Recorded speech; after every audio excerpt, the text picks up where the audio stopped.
What up, team? Here you are live with Big Boys Boxing once again. So, as per usual, let me get a few things sorted here and we'll get this show on the road. First things first, sounds are on. So, I hope everybody's having a good day, first and foremost. And we've got a few announced fights to talk about. I might just do a quick run through of the ones that have been announced. We have coming up this weekend, we've got a few good fights. We've got Alexander Usyk is going to be taking on who's he taking on? Tyrone Spong. So, not Carlos Takam anymore, because Takam signed to some other promoters, Star Boxing, I believe they're called. So Eddie Hearn put the kibosh on the Usyk fight. However, it's still a heavyweight debut for Usyk, and I'm happy to see the man in action. Just while I remember, let me have a quick look, make sure the stream is up and running. Yeah, it's all good. Carlos Takam also has another opponent for the same date for this weekend. He's going to be fighting Craig Lewis. He's a former opponent of Junior Farr. Also, it's the American guy, Jermaine Franklin, fought him. Lost to both of those guys on points. I expect Takam to come through that just due to Lewis's lack of volume, and he's pretty slow. Just turn that camera off. But yeah, we've got a few other fights. Also announced, Tom Schwartz is going to be fighting a guy called Ilja Mazensin, and he's going to be fighting for the IBF international title. So this is interesting because Tom Schwartz has already fought Ilja Mazensin and beat him, stopped him. I kind of wonder what warrants Mazensin getting this shot, but it is what it is. Tom Schwartz, his management has got to be given a big thumbs up, man. They got him into a position with the WBO before.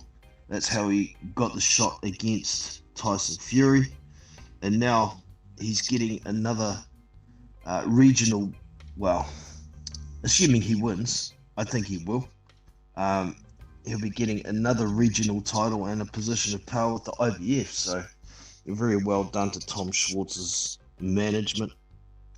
Also, this weekend, of course, we have Tyson Fury versus Otto Wallen. Yeah, we've been talking about that one for a while. Another unbeaten Euro fighter for Tyson Fury, building an American profile, not fighting an American. But he should come through that one without too much hassle as well. And there's a real competitive fight this weekend. Michael Hunter versus Sergey Kuzmin is a real good fight. Don't be missing that one. I think that's all on my list at the moment. Usyk, Fury, Hunter, Schwartz, Takam. Of course, we've got the Joshua versus Ruiz fight to talk about. But I've also got announced, not a heavyweight dust-up, but Saul Canelo Alvarez is going to be taking on Sergey Kovalev at light heavyweight. And I believe that's going to be on the 2nd of November, somewhere there. So interesting to say the very least. So regulars, I'm about to send out a link for anyone who may like to join and talk some boxing. That is sent, and I will also drop a link in the chat for anybody else who may like to join, and we'll go from there.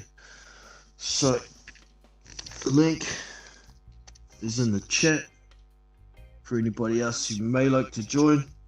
Everybody's welcome as long as you keep it fairly respectful. No name callings. I'll let anybody jump on. So feel free to hit that link. If it doesn't work for you, you can always send me a message through Hangouts. The email for that is in the description, which is kiwiboxjono@gmail.com. Alright, so we've only got a couple of people watching. Can somebody let me know in the chat if the music is okay, not too loud, and we shall go from there. So over the weekend, we finished up the press conferences for Joshua versus Ruiz. Many people are saying Anthony Joshua seems really angry. I don't see him as really angry. To me, he seems focused, which is exactly what he needs to be. Because Andy Ruiz, is no joke, man. Levels are good, awesome. Thanks, Subscrilla. Appreciate that. But yeah, it's a fight. It's bigger, gonna be bigger this time around than it was last time. So, I mean, there's not much to say. Not much to say at all. Both guys are gonna come in the best condition that they can. Ruiz has got a full camp this time. I see Manny Robles was talking about Ruiz coming into the fight fitter and lighter than ever. So we'll see about that. I don't think Andy Ruiz needs to go overboard with weight loss as long as he's fit. I think that's all that'll matter for him. He's not ever going to be body beautiful, but if he comes in fit, ready to go 12 rounds, or ready to go 15 rounds even, we'll see the best Andy Ruiz we can see. Personally, at this stage, I've got Ruiz winning the rematch in similar fashion. I just can't see Anthony Joshua being able to cope with that speed and the punches and bunches.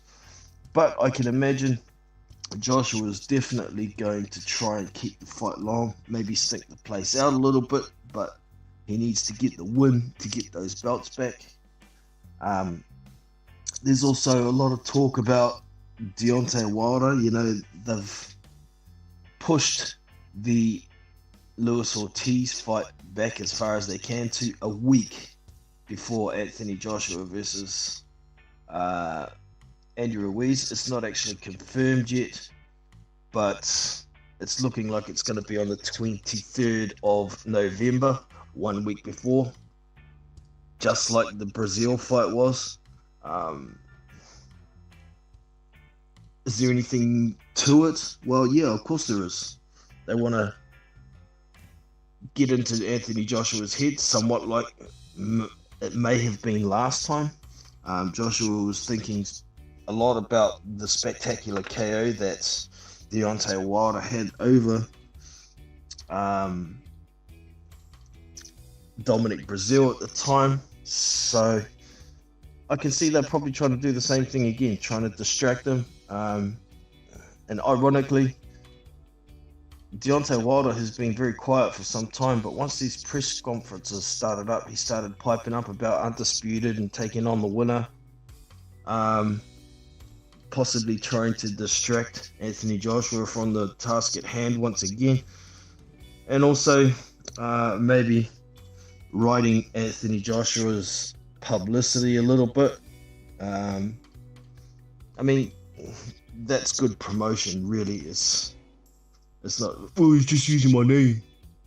I mean, whenever there's a big fight on, any other contenders that are close to a title shot use the media hype to help publicize their own name at the same time. So I'm not buying into this, oh, he's just using my name shit. Everybody does it. Everybody does it, so it is what it is. But yeah, I'm really looking forward to that rematch. But this weekend, like I said, there's some really good fights this weekend for the heavyweights. That Michael Hunter versus Sergey Kuzma fight is damn close to a 50-50 fight. So I'm rapt to be able to see that one. Fury versus Otto Wallen. I'm not that hyped about that one, but I'm definitely going to watch it. Usyk v Spong. I'm very interested in that one too. Tyrone Spong has a good chin.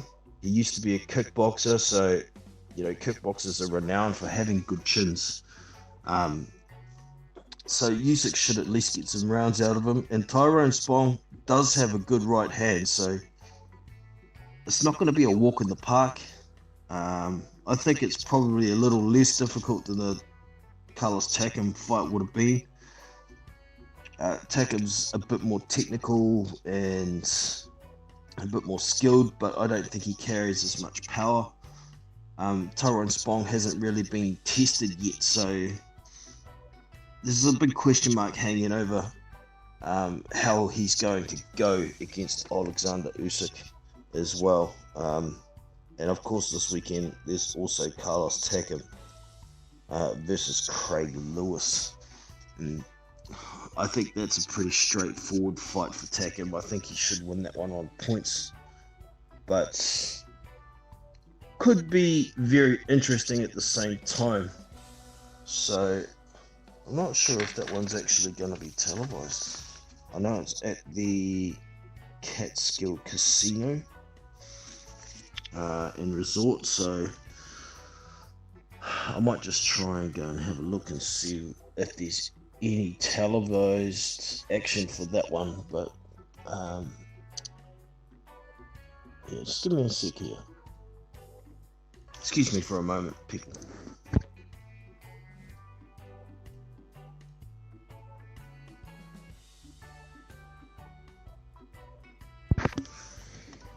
Yeah, Sub Skrilla was really looking forward to the Usyk v Takam fight. I was really looking forward to that one too. I thought that was a good debut for Takam. It's a bit of a shame. You know, pretty much that fight only got scrapped because Eddie Hearn couldn't double dip on it because Takam signed with another promoter, but it is what it is, man. You know, we would much rather see a competitive fight between guys we know, or proven guys at least. I'm not too sure about Tyrone Spong. Like I said, I've seen him fight a couple of times, but it's hard to get a good gauge of an opponent if he hasn't faced anybody of real note. So, yeah. Once again, y'all, there is a hangout link I've just dropped in the chat. If anybody would like to join, feel free to do so. Hit that link. You should be straight in. And get some chat going. Hopefully somebody's going to join me today. But we will see. Maybe I will send a link out on a couple of other platforms just to see if anybody would like to join.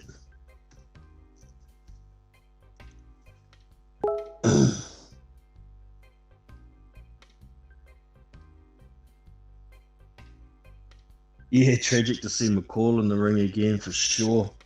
I mean, it's a classic case for a lot of boxers who have had their time.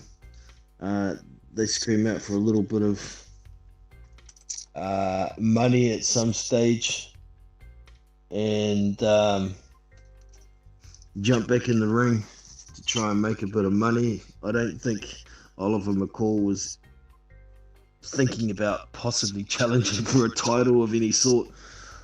I'm sure he would love to because the payday would be good, but I'd say it's pretty much just because of the money at this stage.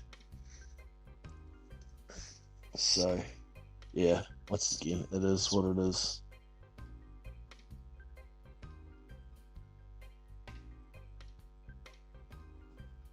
Not sure how legit the McCall fight thing is. Shocked to see them. Yeah, true that. So I might go and have a quick look. Who is he fighting? Or has he done it?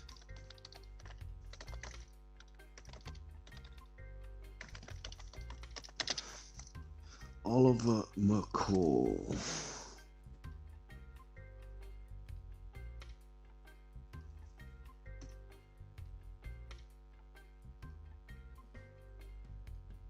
Oh, he's already had the fight.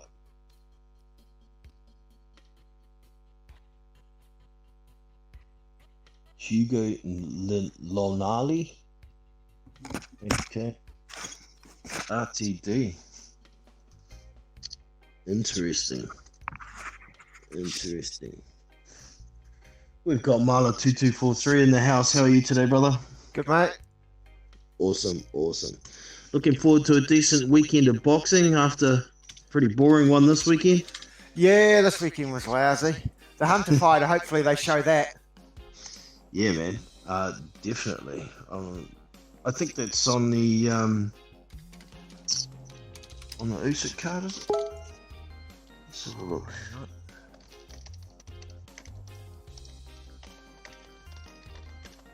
Michael Hunter on BoxRec. What do we got here?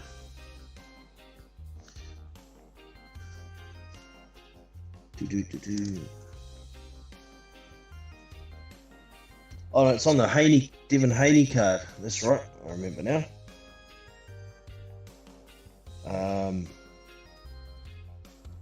Yeah, and it's like the third fight down, so it should be televised. What have we got here? It's going to be with TV. Yeah, it's going to be on DAZN, so you're going to be able to get it through a stream. Because we can't get DAZN down here in New Zealand. Just looking at Michael Hunter, he's fought Joey, is it Deweka? He's fought David Price, Mir Mansour. He's been in with a few guys. He's got a pretty strong resume for a guy. You know, a lot of people thought he started his career at cruiserweight, but he actually started at heavyweight and he went down to cruiserweight to fight a few fights. He's got Marcelo Nascimento, who Parker fought. Yep, and White. A lot of guys have fought that Nascimento, so... Yeah, no, that'd be a good fight. Shame about Takame against Usyk. I was looking forward to that one. Yeah, well, like I was saying a bit earlier, it would have been nice to be able to get a gauge of somebody that we know and has been tested, whereas Tyrone Spong hasn't been tested, so... I mean, it's going to be interesting. I think Tyrone Spong's got a good punch and he's looked good so far, but he hasn't really been in with any opponent that's going to test him in any way, so... I'm just looking, Tyrone, just got his record up, 14 fights, 13 KO, 6'2", 74.5. But, as you say, he's fought nobody. He is an ex-kickboxer though, so, you know, those guys are renowned for having really good chins. Yeah. And they're tough SOBs, so, I think Usyk will at least get some rounds out of him. I wouldn't actually be that surprised if it did go the distance, but I think it'll be close to a shutout. Maybe Usyk might cruise for the first round or two to figure out the rhythm and figure out what Spong's all about. But I don't see Spong being able to outbox him. I think the only chance he's got is knocking Usyk out, but I don't see that Right, happening yeah. either. Yeah. It's still a bit of a letdown, eh? Yeah, I was man. really hyped up about the Tacken one. It would have been good. So it'll be It is really a shame. hard. Yeah, It is really a hard shame. to gauge. Yeah. It is a shame Eddie Hearn decided not to put him on the card, and it's just because he couldn't double dip on him. But you know, Tacken was still open to being put in there with Usyk. So Yeah. I'll blame Eddie Hearn for that one. Yeah, right. God, I was looking at Derek Chisora Parker, 26th of October. Yep. So that's like, what, 6 weeks away? Yeah, man. Looking forward to that one. Should be a bloody good dust up. Parker's already been training, eh? He's already been in camp for quite a while. Yeah, he's been in full camp for nearly 2 weeks, but he was still you know, strength and conditioning, keeping fit in New Zealand before he went to Vegas. So yeah. You see the video of him training. He seems to be able to train freely now, Parker. You know, he's lifting weights. He's doing all sorts. He looks like he doesn't have any issues with his arms. You know, No. he looks like he's really able to actually train properly in his training. Look, he's got a personal trainer in Vegas. I was talking to Kevin Barry. They've got a strength and conditioning coach in Vegas they use, and I saw some video of him putting Parker in the sessions looked really hard. So that's a good sign if he can actually train freely. Yep. And did you see they've got a new boxer in camp? He's taken on a 6'6" former Olympian from the 2016 Olympics. I've got Kevin Barry's training. Yeah. Oh, wow. What's his name? Guido. Where is he? Guido Vianello. I can't remember who he lost to in the Olympics to get knocked out. He didn't make it to the semis. He might have lost to Tony Yoka, I think. Oh no, he lost to Filip Hrgovic. That's who he lost to in the Olympics. But there was a story on BoxRec the other day from Boxing Scene, sorry. I'm just finding the story now. Here it is. I will get this read out. Listen to it. Tell me if you can hear this too, by the way, Marla. Oh, yep. Kevin Barry is excited to work with Guido Vianello. Guido Vianello began his career training under the guidance of Abel Sanchez up in the high altitude of Big Bear. Okay, I won't bother with that. Sorry, the people on the stream would have been able to hear it, but there's a story here on BoxRec. You can go and check it out. This is Guido Vianello. Find him on BoxRec, and we can have a good look at him.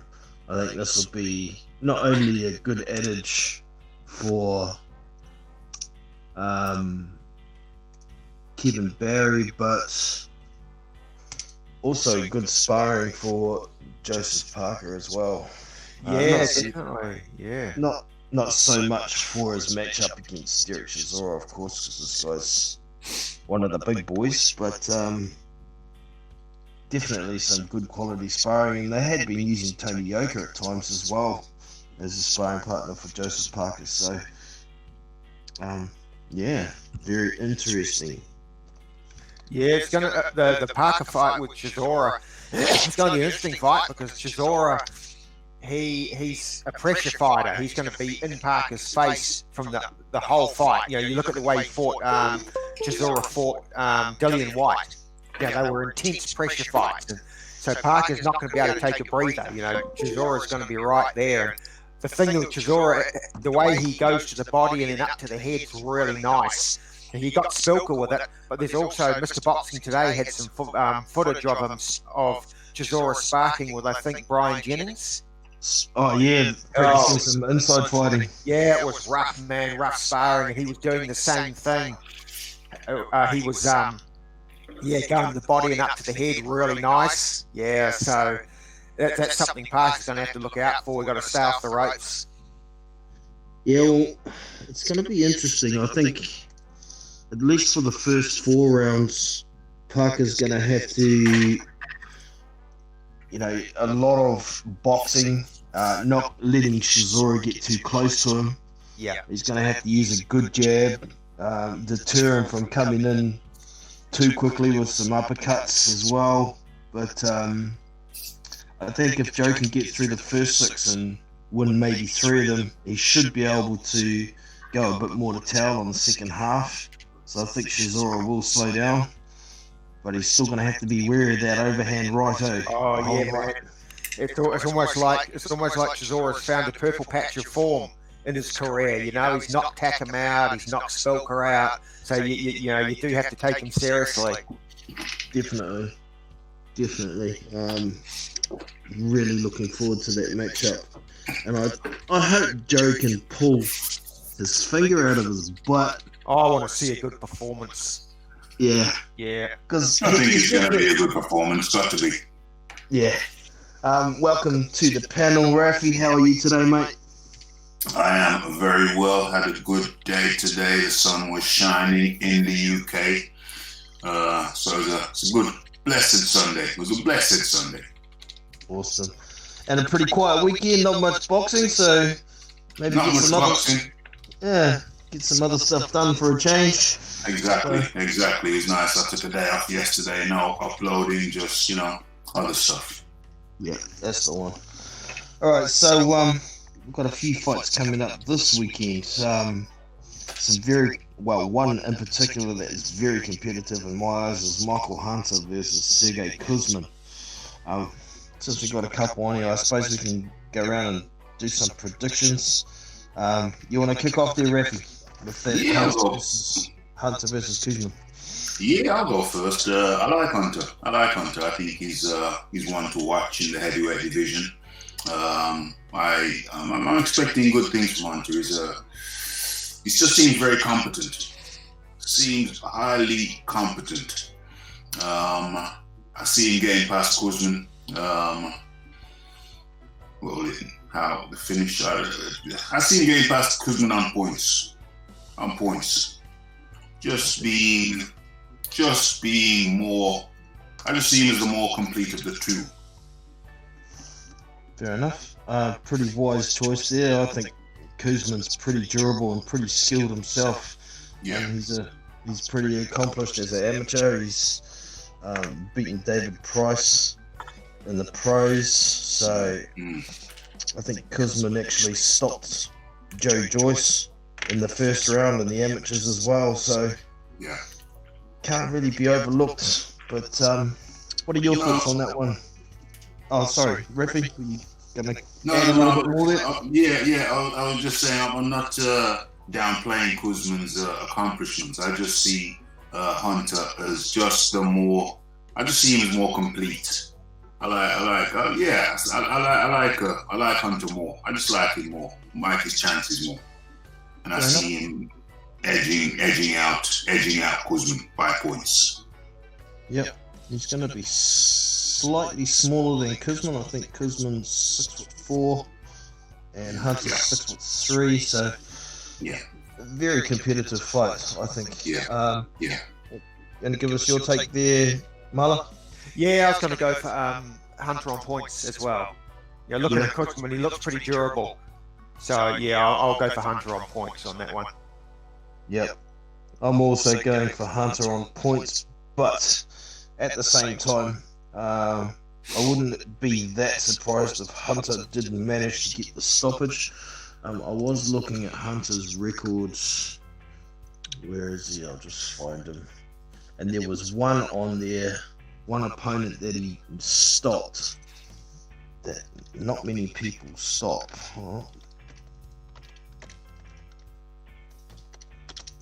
Was it Fabio Maldonado? Oscar Rivas fought Fabio Maldonado and he couldn't stop him. Michael Hunter did stop him, and he stopped him in 2 rounds. So, yeah, he stopped guys like Alexander Ustinov as well, who is not easy to stop. That man has a chin, so... Yeah, he's a big block as well, isn't he? Big block is Ustinov. He's huge, yeah. It's like 6'8" or something like that, so... Martin Bacoli was another win, but Bacoli was injured in that fight. Billy Nelson kept pushing him to go back out there. The Lago Kaladze fight was not really too much to talk about there but Tyrell Jamal Woods is another one that not too many people stop, but Hunter couldn't get him out of there in 6 that time. But I think it's definitely going to be an interesting fight because Kuzman is a very skillful boxer. He's going to be slightly bigger. He's got a good gas tank, and he's hungry. So I'm really, really looking forward to that fight. The other ones this weekend, we've got Usyk versus Spong. I believe that's on Friday night. So Marlo and I kind of already had a bit of a talk about this one. So you're going to give us your take on that one, Rafi? Yeah, sure. Spong from Suriname. I think that was a Dutch connection with Suriname. Spong, ex-kickboxer, shattered one of his shins. Can't remember if it was the right or the left. Wasn't the same again in kickboxing. Switched over to mixed martial arts.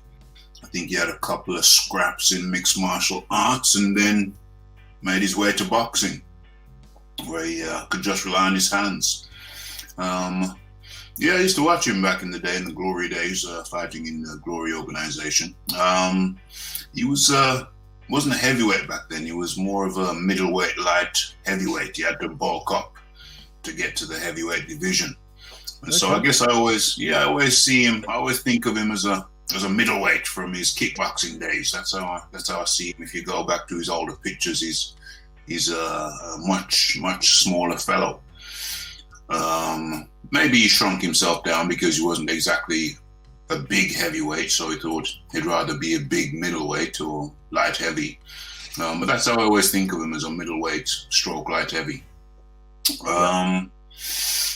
Against Usyk, I just can't see. He's got a nice dig on him, has Spong. Nice dig. Decent chin as well. Absolutely, that's all true. But I just can't see him getting past Usyk. Can't see it. Yeah. Do you think he managed to take Usyk the distance? Well, he hasn't been stopped, has he? Spong in the heavyweights. My honest opinion, my gut feeling, because we haven't seen anyone with Spong in with anyone of note. It's hard to gauge it. So really, I can only just go on my gut. My gut feeling is Spong makes it to... okay, let's go out on a limb there. I say Usyk finishes Spong in round 6 or 7. Let's say 7. Okay. Just since you mentioned you used to watch him a bit as a kickboxer, had you ever seen him knocked down or stopped as a kickboxer? I think you see, this is going by memory now. This is going back a few years. Are you aware of Alistair Overeem? Yes. Okay. I haven't got box rec in front of me or anything of that nature. But I think he fought his fellow, well, they're kind of Dutch, even Suriname is kind of Dutch still. His fellow Dutchman, Alistair Overeem. Can't remember if Overeem finished him, but I do remember him getting a battering. Okay. just because he was so much smaller. knocked out. Can't remember seeing him get knocked out. I see what you're saying here, so that's flying in the face of my prediction. but this is boxing. This is boxing. I just see Usyk outskilling him, if that's a word. I see Usyk outskilling him and taking him to. Okay, he could go to the latter rounds. He could go to what's the latter round? Say round 9. But I'm still going to put money on him. Usyk finishing in between round 7 and round 9 because Usyk wants to make an impression. Yes, Tyrone Spong is a tough competitor, but he's not using what they call the 6 points, all 6 points. That's the elbow, the knee, and the fist. He's just using 2 points of contact, and this is boxing. So I see Usyk outskilling him, and I'm putting money on Usyk finishing him as tough as he is in between round 7 and round 9. Fair enough, man. I wouldn't probably argue with that too much. I mean, Spong is only 6'2". I thought he was a little bit bigger than that. So Usyk's going to be the bigger man in there. Looking at some weights. Where are we? Some weights for Tyrone Spong. Oh, I can't be signed in or something. There we go. Have to sign in to get the weights. But yeah, I don't imagine he'd be weighing any more than 230, and I think Usyk will definitely come into the ring around 225 to 230 pounds for this fight. So he's probably going to be the heavier man as well. Okay, last fight for Spong, he was in the ring at 228.5. Okay, so very interesting. I wouldn't be surprised if Usyk ends up getting a referee stoppage. I'm kind of going off the assumption, because I haven't seen Tyrone Spong fight as a kickboxer, but most kickboxers are pretty hardy, pretty tough characters. He is. So I think he's probably got a pretty good chin, but you know, the amount of punches Usyk puts into his fights after round sort of 2, the amount of volume he pours on, if he pours it onto Spong, he might just knock him out clean through accumulation. So interesting there as well. But what's your take there, Mala, on that one? I have no doubt Usyk's going to win. It's just, if he gets a stoppage, Usyk, he'll be between rounds 8 to 12. It'll be a process like how he broke down Bellew. You know, he broke Bellew down, and it'll be sort of the same. I think if he did get a stoppage, I can't. It's hard to say. You know, I feel he's going to win, Usyk, but it's just I've never seen. Is it Spong? Yeah. I've never seen Spong fight, so I just don't know. He's 34 years of age. You know, it's. I wouldn't be surprised to see it go the distance, to be honest. Okay. Yeah, fair enough. I'm kind of tossing up between going the distance and a late stoppage as well myself. Maybe. That's the most logical. That's the most logical thing. I think I would almost bet the house on it going past 6. Yeah. It's a question of what happens between 6 and 12. Indeed. So that'll be the first fight for the weekend because it's on a Friday in the States. So hopefully it is going to be televised, and we'll get to see some other fights. So the next one we can look at is Carlos Takam versus Craig Lewis. Now, Craig Lewis, up until 4 fights ago, was unbeaten. And then he ran into Junior Farr, and he lost that fight on points. Oh no, I must be a loss before that somewhere. Where is it? Lost to Demetrius Banks. Oh, Demetrius Banks. That's it. Yeah. And that was another points decision, wasn't it? So, Craig Lewis is definitely durable, and I didn't personally know too much about him until he fought Junior Fa. And the impression I got from that fight was, yeah, he's durable. He likes to throw big punches, but he's not that accurate. He's not that fast, and kind of gets lost for ideas when he gets put at the end of a jab. Um, but he did try. His next fight was a pretty close fight, I thought, against Jermaine Franklin, and he lost that fight on points. I've copped a bit of flack from a lot of Jermaine Franklin fans lately because I thought Jermaine Franklin lost to Jerry Forrest, and they gifted that. But man, Jermaine Franklin's got some passionate fans backing him up. And away you go there, Muller. Oh, he looks big, Craig Lewis. 6'5", he's weighing 241, 247, 251. He's a big, solid dude, so Tackham's going to have his work cut out. Doesn't say what his reach is. No, it's gonna take some knocking over. He's durable and big, so I don't know if Tackham's on the slide. I mean, he is on the slide. I mean, he's taken a few really good beatings in the last couple of years, so it's possible that he's on the slide, and if Lewis can land a big shot on him and stagger him, it could be over very quickly. But I think Tackham is pretty skillful. He doesn't have the hugest punch, but I've seen Tackham knock out some guys.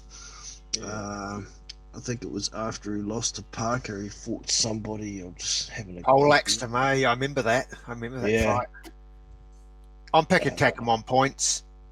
Yeah, me too, mate. I think it'll be a points decision. If it does go the other way, then it's going to be a stoppage from Lewis. I don't see Lewis beating Tackham on points. No way. No. This Lewis, it seems 6'5" guy. Can't say I'm overly familiar with Lewis. You say he lost to Junior Fa, or he beat Junior Fa, which? He lost to Junior Fa on points. Then the next fight, he lost to Jermaine Franklin as well on points. So he's on a two fight skid. Yeah. I fancy Carlos Takam to make that 3. Yeah. Fancy Takam to make that 3. Tall guy, but Takam doesn't seem to have too much problems with his hooks and his crouching style. He comes in hooking. I'll go with Takam on that one. Don't know much about Franklin, but from what I can see here, just looking at box rec and what have you, his last 2 losses, I got to go with Takam on. I'll go with Takam. He lost his last fight. Was that by one unanimous decision? That was by points, and he lost to Junior Fa via points as well.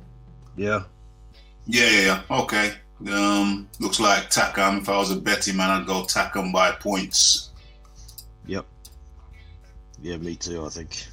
Yeah. I might have to have a look at the odds for a stoppage, maybe late, but how Takam kind of gassed out against Chisora and gave Chisora that opportunity to land something. Maybe Takam will slow down in the later rounds.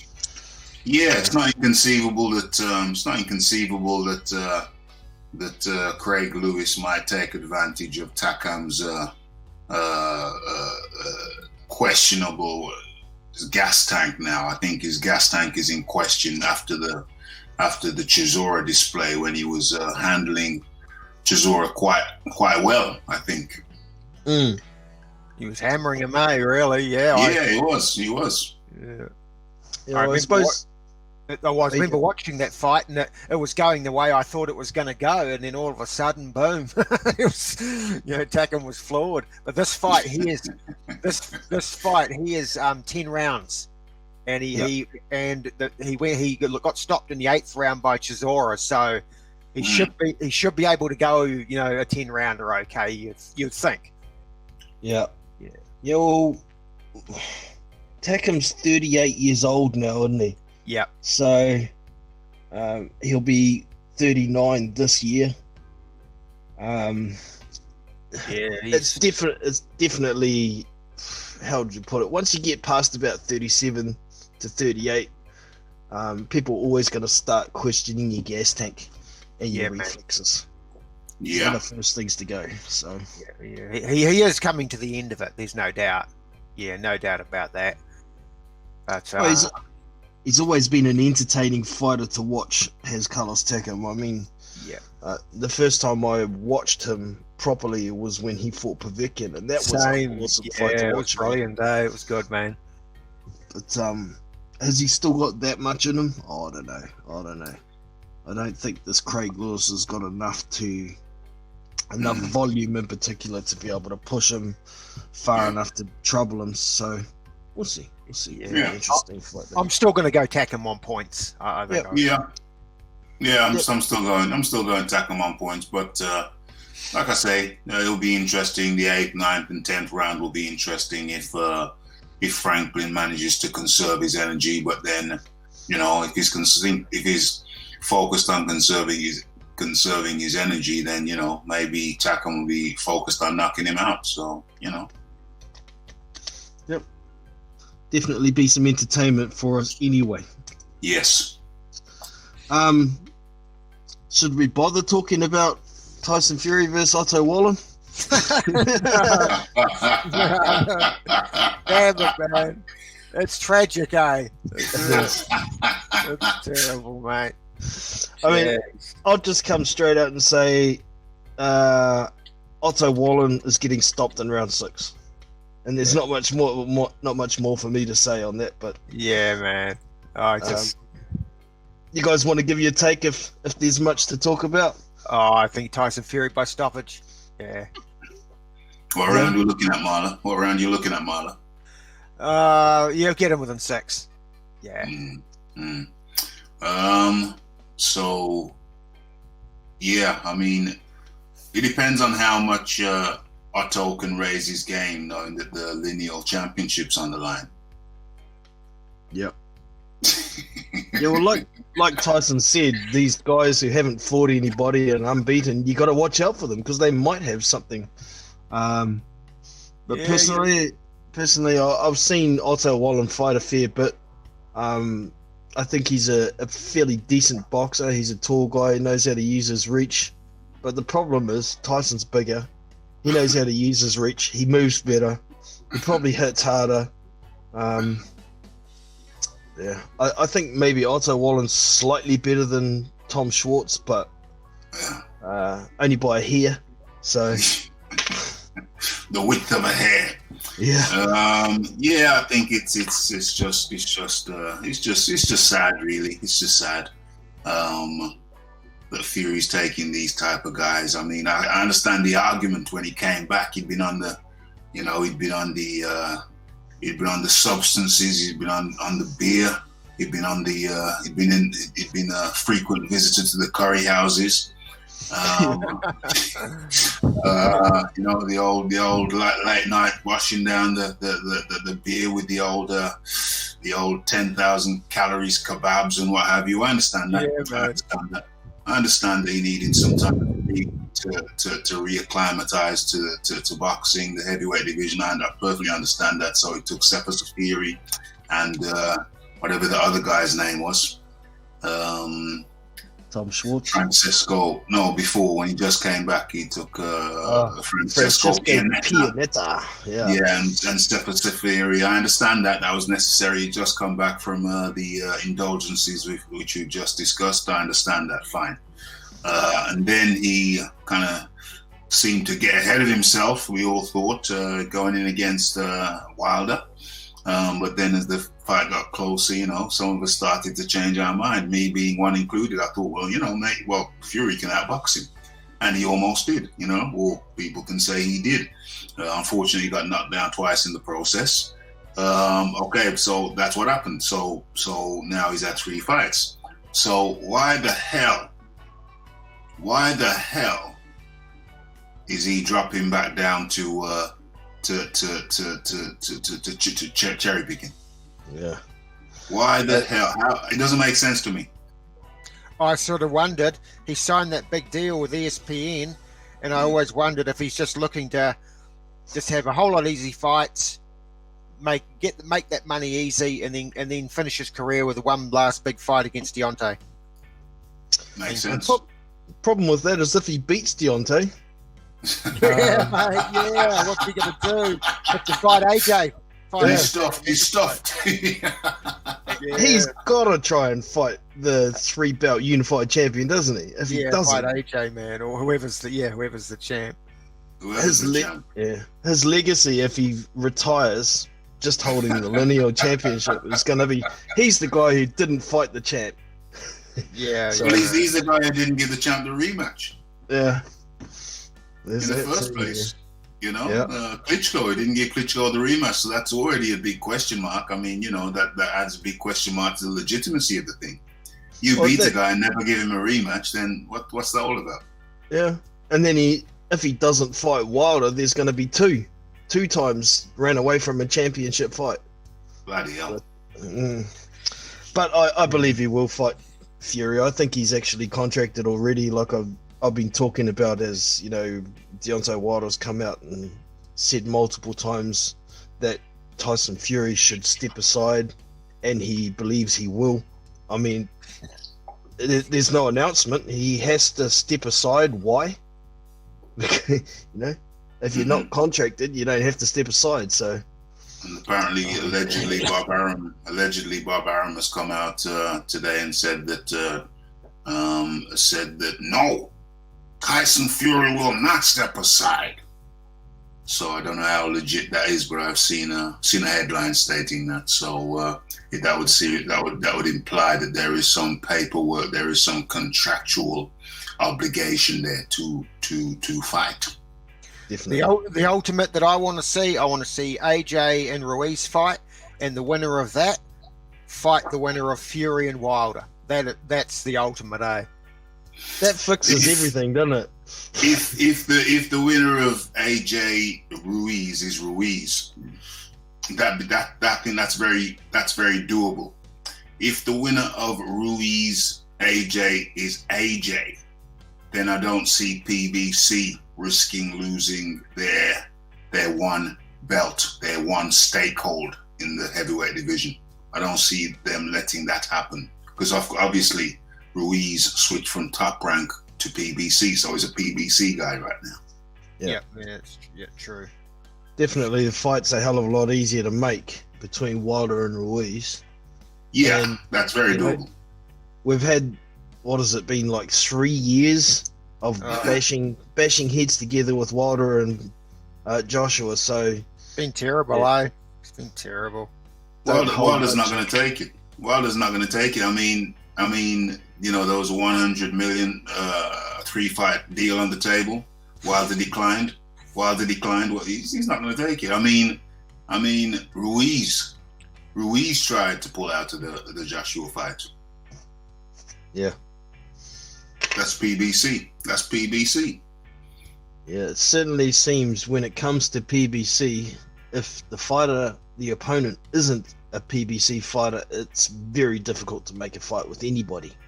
Extremely difficult. Look at Crawford and Spence. Look at that. Yeah, that's lousy. Said, listen, carry on. It's lousy for boxing, eh? Terrible. Really lousy for boxing, man. They don't have the best interest of the sport at heart. If they want to make money, what these idiots don't get is if they would just make these big fights happen, more people are going to watch boxing. There's going to be more money in boxing, and they're going to make money. Yeah. But I think PBC. I've come to the understanding that PBC they would be quite happy to operate within a PBC bubble. Yep. Yep. And I think that's the reality that we have to accept. PBC, if they had their own way, they wouldn't fight anybody else. No. Double dip all the way.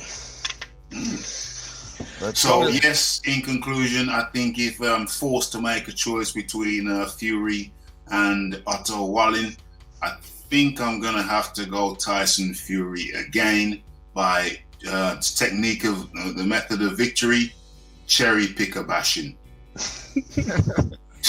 Yeah. Cherry bash. It's a cherry basher. While we're on this Tyson Fury thing, I thought of a bit of a theory, because the other day, Ajit Kabiel ducked a fight with Joe Joyce. He vacated his belt so he could go and do something else. I personally don't believe he's scared of the fight, but I think there's something else in the works. And I wouldn't be surprised if it's a fight against Tyson Fury in December, yet another unbeaten European fighter to keep him busy until Wilder's ready for him in February. What do you guys think of that theory? Damn. The theory would work had I not heard Bob Arum say that there's no chance Fury is fighting in the UK in December. However, we just don't know with those guys, Fury, and we don't know who to believe. Do we believe Fury? I'm the lineal champion, and I'm fighting in the UK in December. Or do we believe Bob Arum? There is absolutely no chance of a Fury fighting in the UK in December. I slipped into a bit of Shelley Finkel there. Sorry about that. Who do we believe? Yeah. I don't think we should believe either of them, to be honest. They're both proven shit talkers. Exactly. A bit off topic. What's happening with Deontay and Ortiz? It's not even listed on Boxing Rec. No, it's not, but I did see an article that announcement is imminent for the 23rd of November, one week before Joshua versus Ruiz. Oh, yeah, how convenient. Sorry, no, that's 2 weeks before. 2 weeks before. Yeah. They don't want AJ taking all the limelight. You know? They don't want that fight taking all the limelight, so they'll put Deontay's fight close to it to try and get him to make he'll get a good knockout statement against Ortiz. Hopefully, they'll be hoping he does. Yeah. Yeah. Yep. I think it's almost inevitable that Wilder is going to knock out a guy who he previously knocked out 2 years ago. An elderly gentleman, who should be saying, an elderly gentleman in the form of Luis Ortiz, who I don't know if any of you saw the Joe Rogan, the what's his name, Ward, son of God, Andre. I don't know if any of you saw the Andre Ward interview with Joe Rogan on his Joe Rogan podcast. Did you see that? No. Yeah, okay. I saw it. Yep. Yeah, so you recall at one point the talk moves on to Ortiz, Wilder and Ortiz, and Andre Ward says, well, with Ortiz, he's been 40 for 10 years now. Yeah. Cracked me up. He said he was 40 10 years ago and he's still saying he's 40. What's going on? And he looked old. He looked old when he got in the ring. Remember that last time you saw Ortiz get in the ring after a fight? He looked old and he looked fat. Yeah, he just. I was surprised his carer wasn't with him. Yeah, I feel sorry for him that he didn't get that $7 million to fight to fight AJ. I mean, Criminal. someone let him down, man. His corner, his people. Terribly. I think they just wanted to use him. PBC is it? They just wanted to use him as cannon fodder for Wilder. Yeah. They saved him for Wilder. They saved him for Wilder and sacrificed him. He's 7 mil because that 5 mil. Eddie Hearn said 5 mil was directly going towards 5 of the 7 mil was going to Ortiz. Yeah. That was in his account. And I feel terrible that they, these PBC handlers denied him of the opportunity. He'll never get it again. No. That's it, mate. Apparently it was his management team. Not the guy that we usually hear from. What's his name? Jay Jimenez?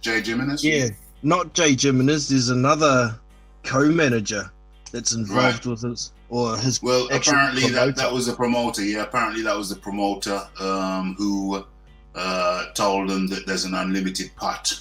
So whatever they're offering, we can get more.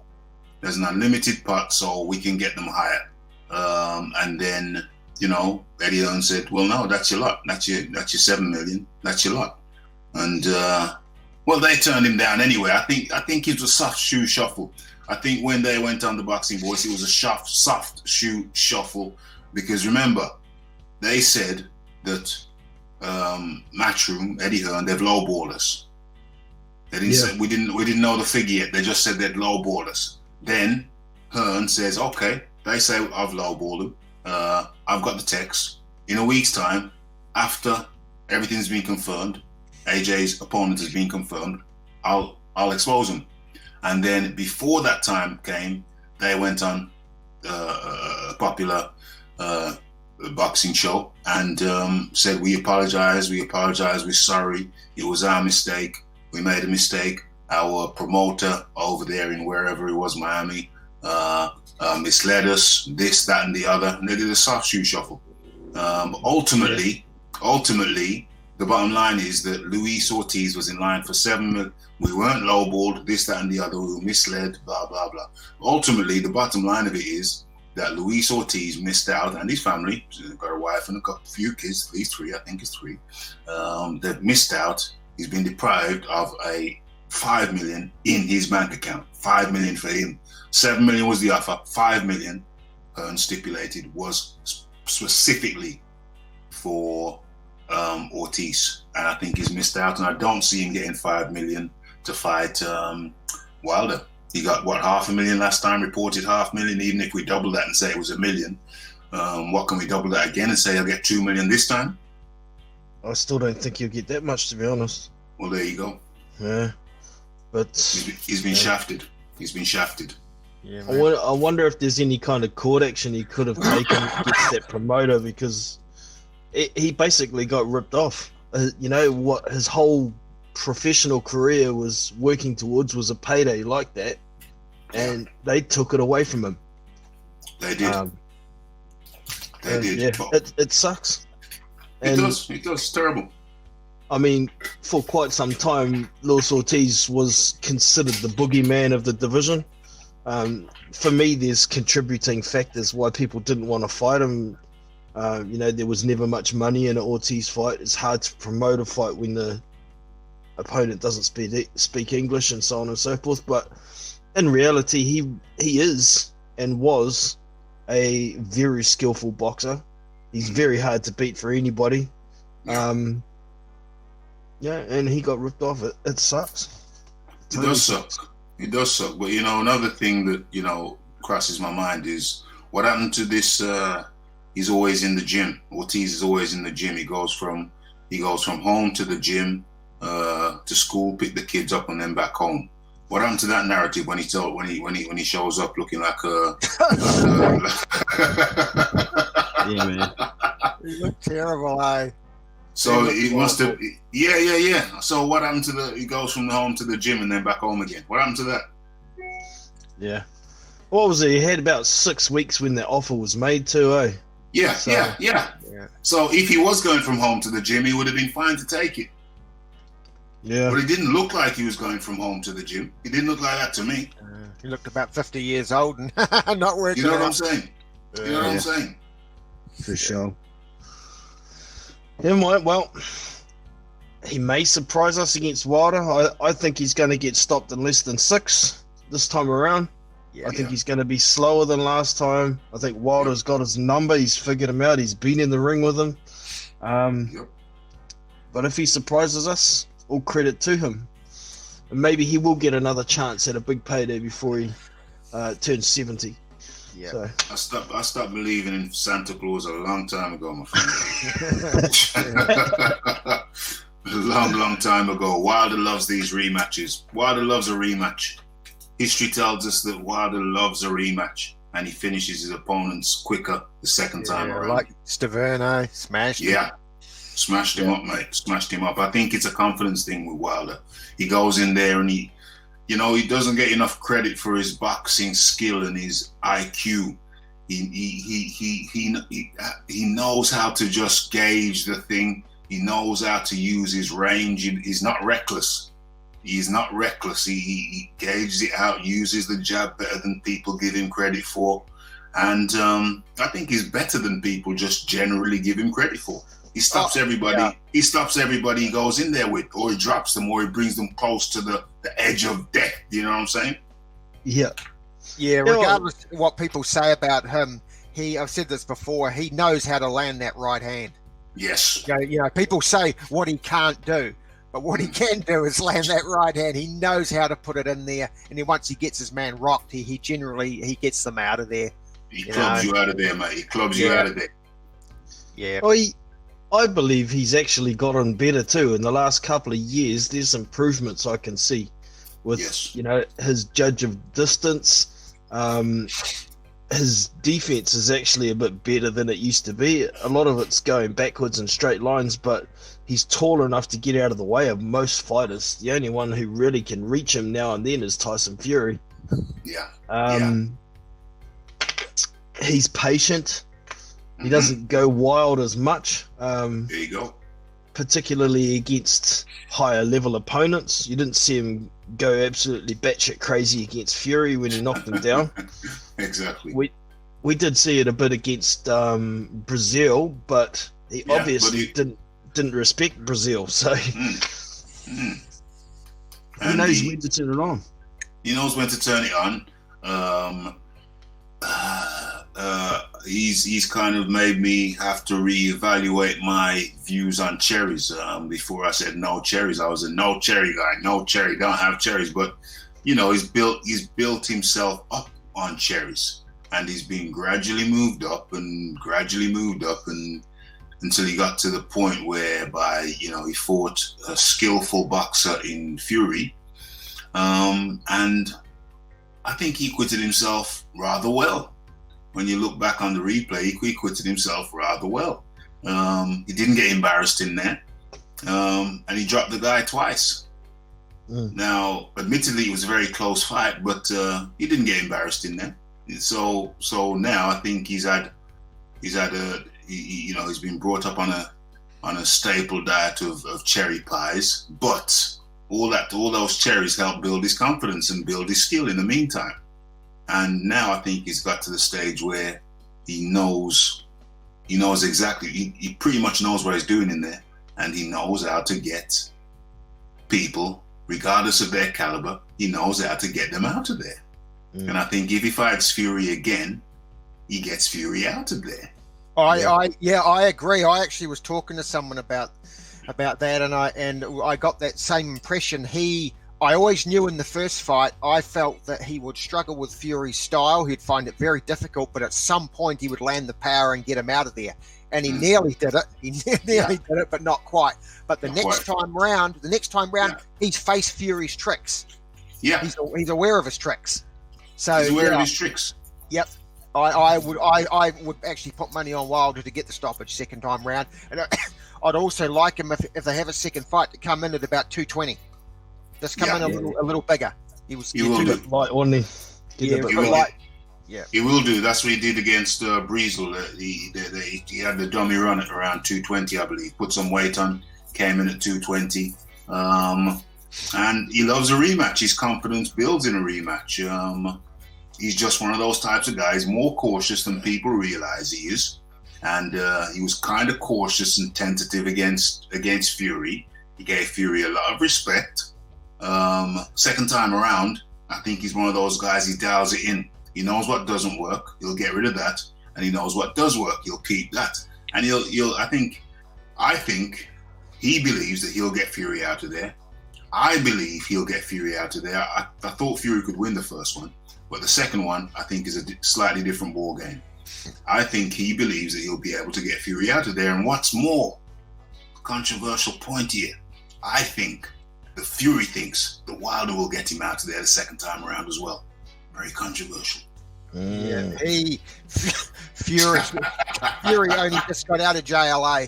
He knows he only just got out of jail, man. He knows it, mate. He came back from the dead. Yeah. Let's be honest. He was resurrected. He was resurrected in that 12th round. He was resurrected, and he knows it. Just imagine. I mean, what kind of psychological position must Fury be in when he knows that any other ref, and he would have been counted out. He would have. Any other ref, Fury would have been counted out. Look at that from a psychological point of view for Fury. Yeah, and he's going to have to ask himself, how am I going to pick myself up off the canvas and do that twice? How am I going to do that again? How am I going to do that magic trick twice, mate? Yeah, man. It isn't going to happen twice. We know that. You know that. The laws of probability say it's not going to happen again. You're not going to be able to pull that magic trick twice. Yeah. I think we may be able to find something out this weekend from the Schwartz fight if it goes enough rounds. Wallen. Wallen. If Fury can bring something new to the ring against Wilder, then maybe he could, maybe Wilder won't have his number as much. If Fury's more aggressive and doesn't give Wilder the opportunity to throw big punches from a long way out, stay up close to him, try and keep on his chest, work a bit more of an inside game, then maybe Fury could possibly work his way to a points decision. I seriously don't see him stopping Wilder, full stop. But I think maybe an inside game. I think Tyson Fury does have a fairly good inside game. Wilder isn't too bad on the inside at times, but we haven't seen him fight on the inside for quite some time as well. Pretty much since after Spilker, we haven't really seen an inside game. Yeah.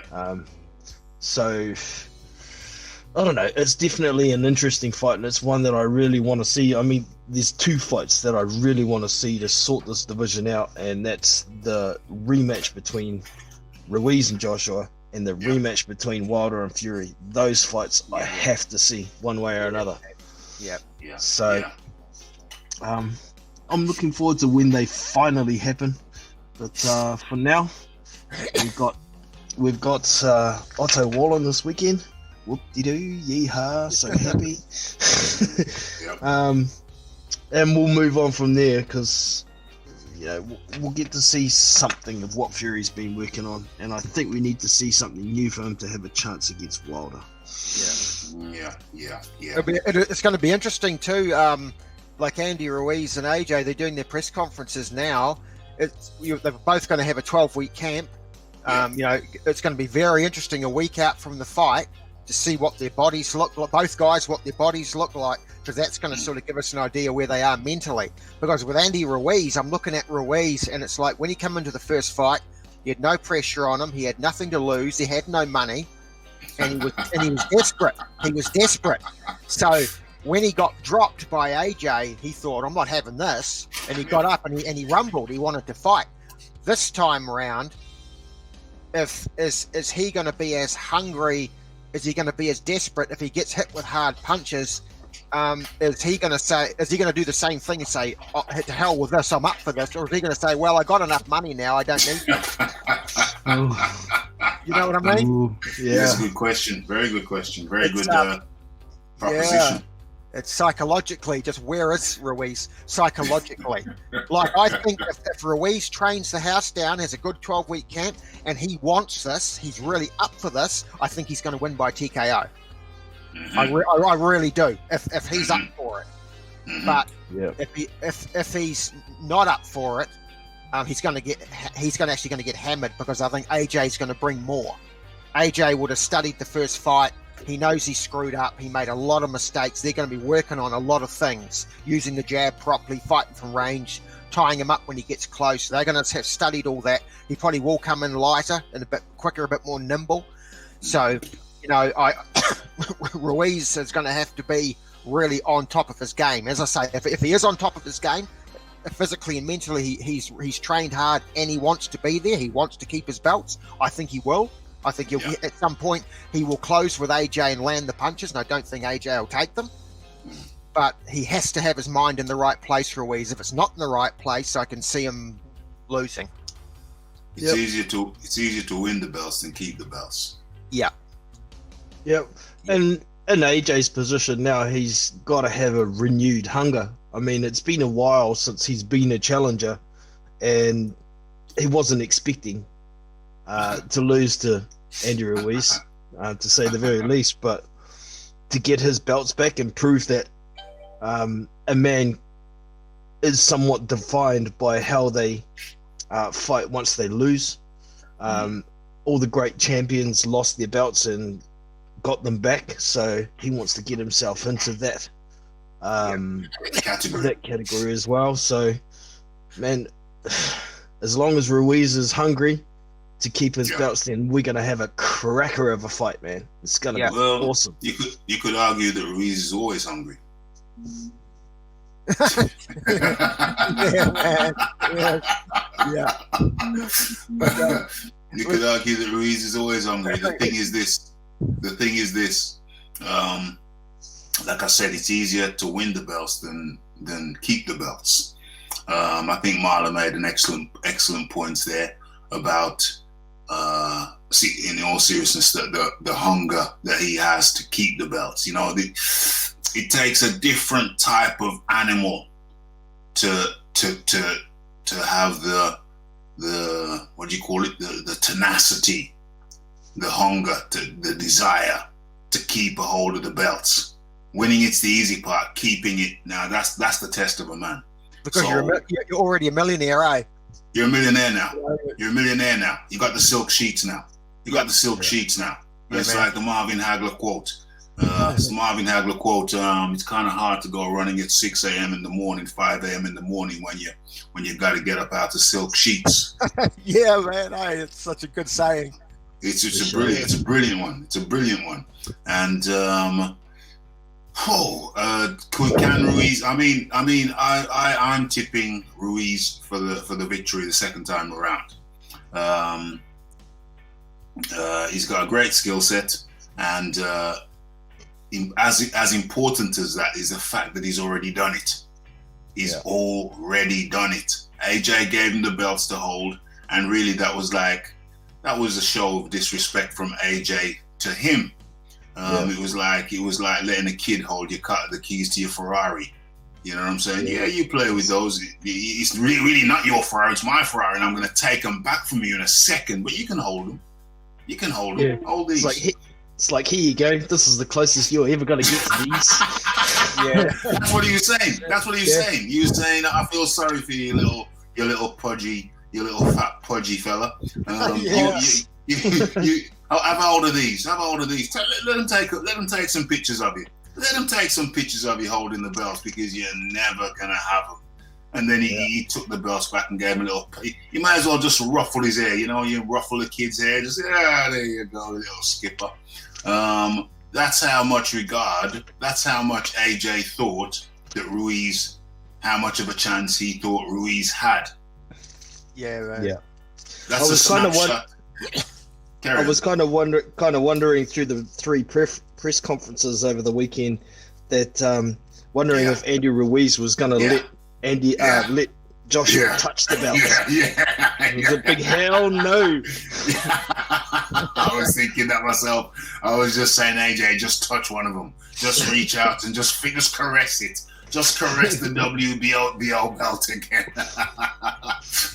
But no, he didn't do it. Me personally, if I was in AJ's position, I'd have just kind of, while I was standing close to him, I'd have just kind of, slipped my hand in. You know what I mean? Just slip my hand in so the cameras could see I'm actually touching the belts there. It's going to be a cracker of a fight, whichever way it goes. Like I say, I mean, I've got Ruiz as the favorite, slim favorite, because he's done it once before. He's got to be visualizing doing it again. That can work to his detriment as well, because he can be the shock factor. Because remember, we tend to forget that AJ knocked him down first. We tend to forget that AJ arguably lost because he rushed in after he knocked him down. Yep. If AJ fights his normal fight after he knocked him down, he wouldn't have rushed in, and he would have just continued to cook him and get the victory. So that's the thing that I think we tend to overlook. One thing that's important, I was thinking about this for AJ. It's really important. He got a beat down in the first fight, right? He got hammered. Now it's really important for him that in the second fight that he starts the fight well. He gets on top and he starts winning and he's effective. Because if he goes into the second fight and like first or second round he's getting smashed over again, psychologically it could crush him. He's going to be like, oh God, here we go again. I can't, I can't beat this guy, and it could mentally just ruin him, eh? But I think from AJ's point of view, I've seen him do a fight breakdown, an analysis of the first fight, and from AJ's point of view, he's very clear and aware that he was beating Ruiz. He cracked him, he dropped him, and it was. You see, I think it's easy for AJ to deal with because he's aware that it was because of a mistake on his part that started the rut. AJ started the rut, not Ruiz. AJ did it. AJ did it to himself. When I watched that fight, when I watched it live, like the first couple of rounds, AJ was cagey. He was fighting at range, using the jab. He was controlling the distance. And I thought, I expected that. Then he dropped him in the third round. I thought, oh God, maybe he is going to blow Ruiz out quick. I thought, wow, geez. And as I say, then he made the mistake, and the whole fight just turned on its head. And So I think if you're in a position where you know that the rut started as a result of a mistake on your part, I think it's psychologically much easier to say, well, if I don't do that, what I did the first time around, and rush in before I got the guy fully cooked, then it can be a totally different scenario. True. Yeah. So I think mentally, AJ could potentially be in a good place. Yep. I was really quite surprised that AJ tried to get Ruiz out of there straight after that knockdown. I mean, as soon as Ruiz hit the canvas and he was sitting on his butt, you could see that was a flash knockdown. He wasn't hurt. No. And AJ's the boxer. He's a professional boxer. He should have been able to tell from where he was that, okay, he's not hurt. It was a flash knockdown, but he's still winning. And I think that Brazil knockout of Wilder played a huge part in that. And I think that's another reason why they're trying to push this Ortiz fight so close to it, trying to get that same pressure on him in the same fashion. But I don't think it's going to work this time. I think it's going to work twice. I totally agree with you, man. He knew it was his first time in America, and he felt I've got to match what Deontay did. Yeah. I've got to match it, and he did his foolish thing. As you say, it won't work this time. They know they're going to do what they need to do tactically to get the win. Yes, they're not going to care about entertaining people. They're going to take care. They're going to be there to take care of business first. Hence why I think it's going to be a bit of a stinker performance from Joshua. He's going to try. Mate. It needs to be. Fight. If he wants his belts back, that's the best way to get him back. Yeah. David Tua, Lennox Lewis, or the way he fought Parker. Yeah, man. That's it. Yeah. So that's the way it's got. But I think that Ruiz You see, I'm almost changing my mind now. I'm almost edging towards AJ again, but I'll stay with the safe bet. I'll stay with Ruiz, even though I hope personally, I hope AJ brings the belts back to the UK. From a personal standpoint, I hope that's what happens. But I think AJ's probably in a better place mentally than we probably think, based on the fact that he knows that his demise was started by him rather than anybody else. Yeah. The thing that concerns me for AJ, a lot of AJ fans are adamant that AJ's got a good chin. There's a guy got a channel, is it YB Slayer, I think he calls himself. Yeah. And he reckoned that AJ's got an amazing chin, one of the top 10 of all time. I don't know about that.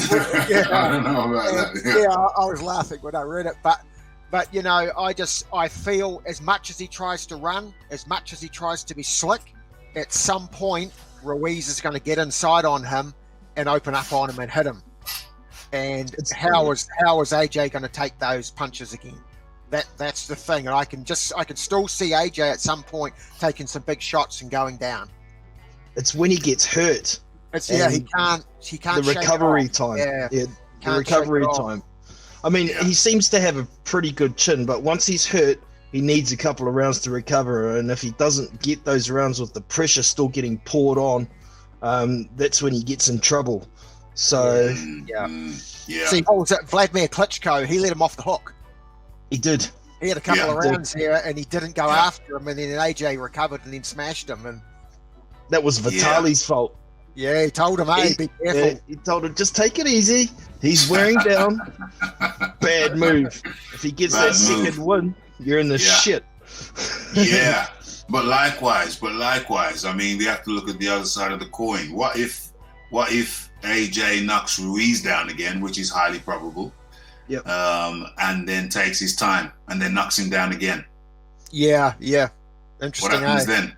What happens then? Yeah. Because if Joshua knocks Ruiz down and then takes his time and then lets Ruiz storm back into him, but doesn't make the mistake of keeping it in the mid-range, keeps it long range and drops Ruiz twice, what happens to Ruiz mentally then? Because remember, he's never been dropped until AJ dropped him. What happens if he gets dropped twice within 1 round or within 6 minutes? And then he starts thinking, I can't get inside. Right. Yeah, man. And then he loses his ferocity. He loses the aggression. Then AJ can control the range easier and use the jab even more effectively. And interesting. Exactly. There's a number of scenarios here that I'm looking forward to. Yeah, man. Yeah, I'm looking forward to it very much so. Even though, like I said, I've got Ruiz as the favorite, but still, I'm looking forward to it. Oh, it's going to be great. He's got to. As I say for AJ, the jab, if he can, I've said this before. If his jab doesn't work in this fight, AJ, he's getting smashed. Ruiz is going to get him. But if his jab is effective, if he can control the range and as a result control the tempo as well, he could pick Ruiz apart and get Ruiz demoralized. Just jab him to death and just demoralize him. Take the steam out of him. Take the aggression out of him. Subdue him. Subdue him. And Ruiz will continue to come forward, but he'll come forward recklessly. Yeah. Or he'll get to the point where he starts coming forward lethargically. Yeah. Because he's just eating jabs, and he doesn't want to quit. But he can't get inside, so he just keeps coming forward, whack, eating those jabs and eating right hands, and it's going to be interesting. Fascinating. It is, man. Yeah, I'm just trying to look up some odds at the moment on the fight because I think it's actually pretty close to a 50-50 fight for me. But I'm just trying to find out. I'm not supremely confident. There's a lot of scenarios that can play out, and I'm certainly not bullish about. I'm leaning towards Ruiz. As I said earlier, if his mind's where it needs to be, and he has a good camp, he comes in good shape physically, I'm leaning towards him, but I'm not bullish about it. Yeah. I still got a healthy respect for AJ. He still brings a lot. He's a big, tall guy. He punches hard. he does have a jab. I mean, I was really surprised in the first fight how ineffective his jab was, and so hopefully he can, for his sake, he can actually get that jab going. He's got to back himself with that punch. It's so vital for him. Yeah.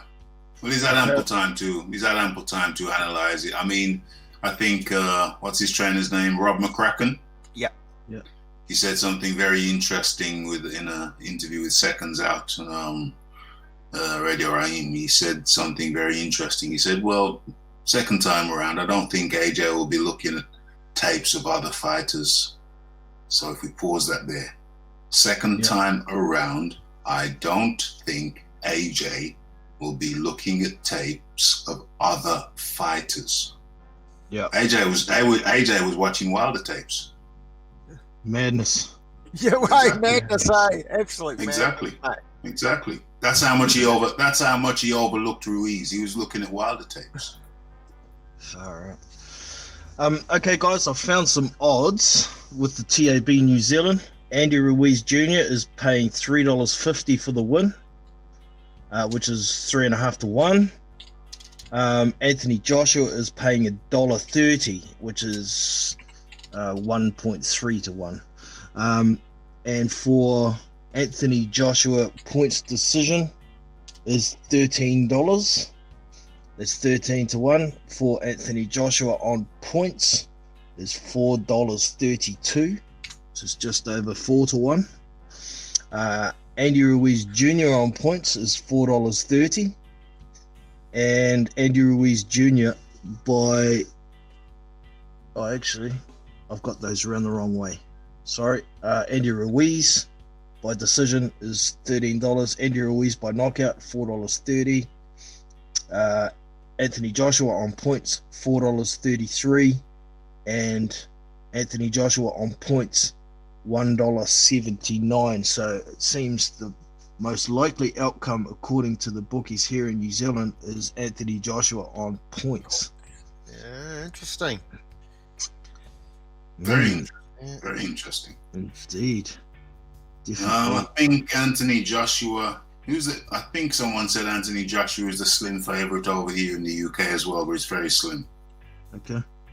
Be interesting to see what the odds do when it gets close to the fight, particularly once they've weighed in the day before. Yeah. But when could we be able to tell that Ruiz was in bad shape? Not really. I mean, the best shape I've seen Andy Ruiz in was the fight against Joseph Parker. He came in, I think it was like 253, 255. Yep. But he didn't look in that great a shape, and when he weighed in, he put his arms up at the muscle pose, and it looks like there was a huge hole in his stomach. Mm-hmm. All his skin sucked up under his ribs, and there was like no abs there. So maybe Joshua could possibly put some body work in early to try and bring the hands down. Yeah. And maybe come over the top in the second half and take him out. But I don't know, Ruiz is a tough son of a bitch, and you just don't know what it's going to take to stop him. You don't know. You don't know because he's never been stopped. No. You don't know what it's going to take. You don't know what it's going to take. I mean, we've never even seen him properly hurt. No, man. No. And the thing for AJ, if AJ goes to the body, he's got to be careful he doesn't get a good fast counter back. Yeah, well, that's the thing, isn't it? The counters are so quick from Ruiz, and it's not just one punch. If the first counter punch lands, there's going to be 4 or 5 punches following it. Quick succession.